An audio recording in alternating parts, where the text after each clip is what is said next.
నేను ఏదైనా hand bag కానీ లేకపోతే హ్యాండ్ పౌచెస్ కానీ ఏది చూపించినా కూడా దాని కటింగ్ అండ్ స్టిచ్చింగ్ మీరు అడుగుతారు. నాకు తెలుసు, పర్సనల్గా వాట్సాప్ మెసేజ్ చేసి కామెంట్స్ చేసి అడుగుతున్నారు. నేను చూస్తున్నానండి, కానీ నాకు కొంచెం ఆర్డర్స్ వల్ల టైం కుదరక షూట్ చేయలేకపోతున్నాను. సో కొన్ని వీడియోస్ అయితే షూట్ చేశాను, అది మీకు ఒకదాని తర్వాత ఒకటి కంపల్సరీ పోస్ట్ చేస్తాను. ఈ డబల్ జిప్పర్ బ్యాగ్ అయితే ఎంతమంది కామెంట్ చేశారంటే కటింగ్ అండ్ స్టిచ్చింగ్కి. సో ఫైనల్గా అయితే ఈరోజు ఎలా కట్ చేసి స్టిచ్ చేయాలనేది చూపిస్తానండి. ఇది చాలా ఈజీ, జస్ట్ ఒక 20 to 30 minutes లోపే మీకు ఇది స్టిచ్ చేయడం అయిపోతుంది. అలాగే ఎక్కువ క్లాత్ కూడా పట్టదండి. మీరు ఏదైనా కుట్టించుకున్న తర్వాత మిగిలినటువంటి పీసెస్తో కూడా దీన్ని ట్రై చేయొచ్చు. అది ఎలాగనేది నేను వీడియో లాస్ట్ వరకు చెప్తాను. ఇక్కడ మెయిన్ పీసులు మనకి 2 అవసరం అవుతాయి. ఒకటి వచ్చేసి పాకెట్కి. మెయిన్ పీసులు 2 కూడా పొడవు 8.5, 8.5 ఇంచులు, వెడల్పు 4.5, 4.5 ఇంచులు. ఇలా నేను 2 పీసులు కట్ చేసుకున్నాను. అయితే ఇక్కడ నాకు కస్టమర్ మెజర్మెంట్స్ చెప్పి స్టిచ్ చేయించుకున్నారండి, అందుకు నేను ఇక్కడ పొడవు 8.5 తీసుకున్నాను.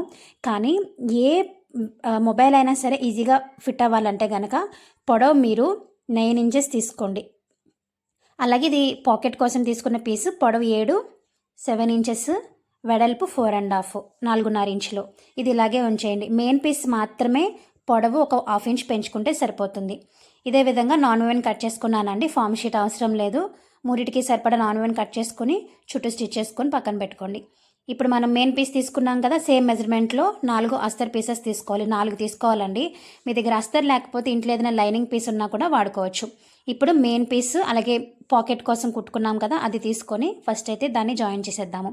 ఇప్పుడు పాకెట్ కోసం తీసుకున్నటువంటి పీస్ని ఏదో ఒకవైపు ఇలా ఫోల్డ్ చేసేసుకోండి. ఇలా ఫోల్డ్ చేసుకున్న తర్వాత కుట్టుకుని ఇప్పుడు మళ్ళీ మధ్యకి ఫోల్డ్ చేసి ఒక మార్క్ చేసేసుకోండి. దీనికి ఇప్పుడు వెల్క్రో అనేది అటాచ్ చేసుకోవాలండి. వెల్క్రో చుట్టూ కూడా రఫ్ తీస్తూ అటాచ్ చేసుకోవాలి, సో దట్ అది తొందరగా ఊడకుండా ఉంటుంది. గమ్ముతో అయితే వెంటనే ఊడిపోతుందండి, ఏదో ఒక సైడ్కి వచ్చేస్తుంది, రెండో సైడ్ ఊడిపోతుంది. అలా కాకుండా ఉండాలంటే ఇలా స్టిచ్ చేసుకోవాలి. ఇప్పుడు మెయిన్ పీస్ని తీసుకుని వీడియోలో చూపిస్తున్న విధంగా పెట్టుకొని వెల్క్రో వేసిన దగ్గర ఇలా మార్క్ చేసుకోవాలి. మార్క్ చేసుకొని ఎక్కడైతే మార్క్ చేసామో ఆ దగ్గర ఈ వెల్క్రో కూడా జాయిన్ చేసుకోవాలి. 4 వైపులా కూడా రఫ్ తీసుకుంటూ జాయిన్ చేసేయాలి. ఇలా జాయిన్ చేసిన తర్వాత ఇప్పుడు మనం వెల్క్రో జాయిన్ చేసిన పీస్ ఉంది కదండి పాకెట్ కోసం, దాన్ని పైన పెట్టుకొని పై వైపున కాకుండా మిగిలిన 3 వైపులు కూడా జాయిన్ చేసేసుకోవాలి.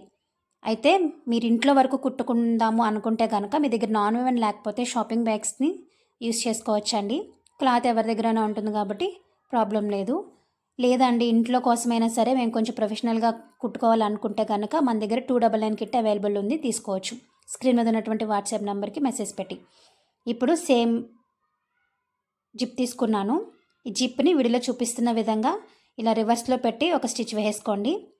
ఇప్పుడు ఈ జిప్ను ఓపెన్ చేసి దాని ఆపోజిట్ వైపులో కూడా ఇదే విధంగా స్టిచ్ వేసుకోవాలి. అయితే బ్యాక్ తిప్పేసి టాప్ స్టిచ్ అప్పుడే వేయకూడదండి. ఇప్పుడు అస్తర్ తీసుకుని మనం జిప్ ఇప్పుడు ఎక్కడైతే కుట్టుకుంటూ వచ్చామో దానిపైన పెట్టుకుని అస్తర్ని ఒక స్టిచ్ వేసేసుకుని రండి.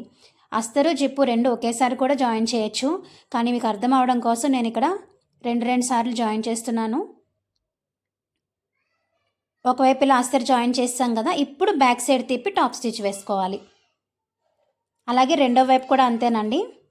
జస్ట్ మనం జిప్ ఎక్కడైతే పెట్టి జాయిన్ చేసుకుంటూ వచ్చామో అలాగే అస్తర్ పీస్ని కూడా ఆ జిప్ పైన పెట్టుకొని స్టిచ్ చేసుకుని రావాలి. స్టిచ్ చేసిన తర్వాత బ్యాక్ సైడ్ తిప్పేసి టాప్ స్టిచ్ వేసేసుకోవాలి. అలాగే నేను ఇక్కడ నాన్ ఓవెన్ అనేది 90 GS అని యూజ్ చేశానండి, బిస్కెట్ కలరు. అసలు ఇది చిరగదు, చాలా గట్టిగా ఉంటుంది, వాటర్ కూడా తొందరగా పీల్చుకోదు. అందుకని నేను ప్రతి బ్యాగ్కి ఇదే యూజ్ చేస్తాను. ఇప్పటివరకు నాకు ఎలాంటి కంప్లైంట్స్ రాలేదు. మన బ్యాగ్స్ మీద చాలా బాగుంటాయని మంచి మంచి కామెంట్స్ అయితే వస్తాయి. ఇప్పుడు హ్యాండిల్ కోసం నేను ఇక్కడ పొడవు 10 inches తీసుకున్నాను. ఇది పొడవు తగ్గించుకోవడం పెంచుకోవడం అనేది మీ ఇష్టం అండి, ఎలా అయినా పెట్టుకోవచ్చు. ఇప్పుడు మనం తయారు చేసుకున్న ఇది ఉంది కదా, పాకెట్ పై వైపుకి మార్క్ చేసుకుని దీని పైన ఇలా ఫోల్డ్ చేసుకొని ఫస్ట్ అయితే ఇది జాయిన్ చేసేసుకుందాము. హ్యాండిల్ పొడవు అనేది మీరు ఇంకా పెంచుకోవాలంటే కూడా పెంచుకోవచ్చు. ఇప్పుడు ఇదే విధంగా ఇంకొక పీస్ ఉంది కదండి మెయిన్ పీసు, అదే ఇలాగే రెడీ చేసుకోవాలి. ఆల్రెడీ రెడీ చేశాను చూడండి, కాకపోతే పైన పాకెట్ వేయమంతే. పాకెట్ వేయకుండా డైరెక్ట్ అటు ఇటు జిప్ అటాచ్ చేసేసి అస్తర్ అటాచ్ చేస్తాం, అంతేనండి. ఇప్పుడు ఈ రెండింటిని కూడా పక్కన పెట్టుకుని రన్నర్ అనేది ఎక్కించేసేయాలి. డిజైన్ ఒకే సైడ్ ఉండేలా చూసుకోవాలండి. డిజైన్ రెండు వైపులా కూడా పైవైపుకు ఉండేలా డిజైన్ చూసుకుని అప్పుడు మనం రన్నర్ ఎక్కించాలి. రన్నర్ ఎప్పుడైనా సరే 2 టైమ్స్ ఎక్కించాలండి. ఒకసారి ఎక్కించి తీసేసి మళ్ళీ ఇంకొకసారి ఎక్కించాలి. అప్పుడే సైడ్స్ మనకి ఫినిషింగ్ బాగుంటుంది. ఇలా ఎక్కించిన తర్వాత ఇప్పుడు అస్తర్ని ఇలా మధ్యలోకి తీసుకొచ్చి మళ్ళీ ఈ రెండిటికి కూడా రన్నర్ ఎక్కించుకోవాలి. వీడియోలో చూపిస్తున్న విధంగా ఇలా దగ్గరికి తీసుకొచ్చి కదలకుండా ఉండడానికి ఏదైనా బరువు పెట్టేయండి. పెట్టి మళ్ళీ ఒక రన్నర్ ఎక్కించేసేయండి. రన్నర్ ఒకసారి ఎక్కించి తీసి మళ్ళీ రన్నర్ అనేది ఎక్కించుకోవాలి. రన్నర్ ఎక్కించడం రాకపోతే ఆల్రెడీ ఒక డెడికేటెడ్ వీడియో చేశానండి, లాంగ్ వీడియో, ఒకసారి చెక్ చేసేయండి. చాలా ఈజీగా అర్థమైపోతుంది. ఇలా రన్నర్ ఎక్కించిన తర్వాత రివర్స్ చేసేయండి. రివర్స్ చేసిన తర్వాత ఈ విధంగా వస్తుంది. ఇప్పుడు ఈ అస్తర్ ఉంది కదా, అస్తర్ అటు ఇటు కూడా వేసేసుకొని ఫోల్డింగ్ చేయాలండి. అస్తరు లోపల వైపుకి ఫోల్డ్ చేసి సైడ్ జాయిన్ చేసేయాలి. ఈ చివరి నుంచి ఆ చివరికి జాయిన్ చేసుకుంటూ రావాలి. అండ్ జిప్ అనేది బయట వైపుకు ఉండేలా పెట్టుకోండి. లోపల వైపుకి ఫోల్డ్ అవ్వకుండా, లోపల వేసిన జిప్ ఉంది కదా, ఆ జిప్పు లోపల వైపుకి ఫోల్డ్ అవ్వకుండా ఇలా బయటకు ఫోల్డ్ అయ్యేలా చూసుకొని చేత్తో అడ్జస్ట్ చేసుకొని స్టిచ్ చేయండి. ఇదే విధంగా రెండో వైపు కూడా అస్తర్ని చివరి భాగాన ఫోల్డ్ చేశానండి. నేను ఇటు సైడ్ మళ్ళీ చూపిస్తున్నాను చూడండి. లోపలికి ఫోల్డ్ చేసి అటు ఇటు కూడా స్టిచ్ చేసుకోవాలి. అలాగే ఈ అస్తర్ కూడా మన దగ్గర అవైలబుల్గా ఉంటుంది. రా మెటీరియల్ ఏదైనా సరే, బ్యాగ్ కోసం స్టిచ్ చేసే రా మెటీరియల్ ఏదైనా సరే మన దగ్గర అవైలబుల్గా ఉంటుంది.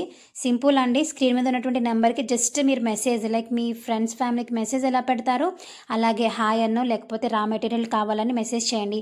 ఒకవేళ మీకు మెసేజ్ చేయడం రాకపోతే వాయిస్ మెసేజ్ అయినా కూడా చేయొచ్చు. మన దగ్గర నుంచి మోస్ట్లీ రిప్లైస్ అనేవి ఫాస్ట్గానే ఉంటాయి.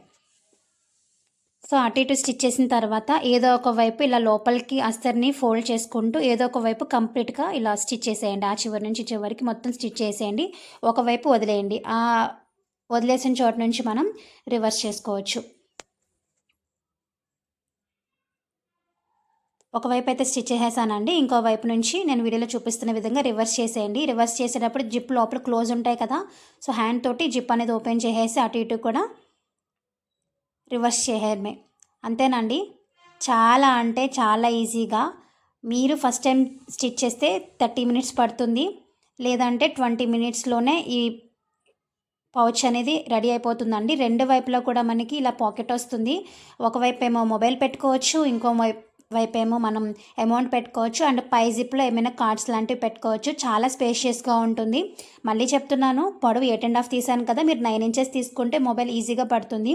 కస్టమర్కి ఈ 8.5లో మొబైల్ పడుతుందంట. కొంచెం చిన్న మొబైల్, యాపిల్ మొబైల్, బట్ కొంచెం సైజ్ చిన్నది ఉంది. సో అందుకని నేను 8.5 పెట్టాను. మీరు స్టిచ్ చేసినప్పుడు 9 ఇంచెస్ పెడితే ఎవరి మొబైల్ అయినా సరే ఈజీగా సరిపోతుంది. సో చాలా ఈజీగా ఈ హ్యాండ్ పౌచెస్ రెడీ చేసుకొని 100 రూపీస్కి అయితే ఇది మీరు సేల్ చేసుకోవచ్చండి. అదే బల్క్ ఆర్డర్ అయితే కనుక 100 లోపే మీరు సేల్ చేసుకోవచ్చు. ఇది అందరికీ కూడా యూజ్ అవుతుందండి. డబల్ జిప్పర్ కాబట్టి ఇంకా బాగుంటుంది. ఇలాంటివి చాలా రేర్గా దొరుకుతాయి మనకి బయట, బట్ మనం స్టిచ్ చేస్తున్నాం కాబట్టి యూనిక్గా ఉంటాయి. అండ్ బల్క్ ఆర్డర్ విషయానికి వస్తే ఇంకా తక్కువకే మనం ఇచ్చేస్తాము. అండ్ మీలో ఎవరికైనా కనుక కావాలనుకుంటే స్క్రీన్ మీద ఉన్నటువంటి నెంబర్కి డిఎం చేసి ఆర్డర్ పెట్టుకోవచ్చు. అది బల్క్ ఆర్డర్ అయినా సరే, సింగిల్ ఆర్డర్ అయినా సరే. వచ్చేదంతా కూడా మనకి పెళ్ళిళ్ళ సీజన్ కదండి. సో పెళ్ళిళ్ళకి లేదంటే చిన్న చిన్న ఫంక్షన్స్, మీ ఇంట్లో ఏమైనా చిన్న చిన్న ఫంక్షన్స్ ఉన్నా కూడా ఇలాంటి హ్యాండ్ పౌచెస్ గిఫ్ట్గా ఇవ్వచ్చు. చాలా బాగుంటాయి.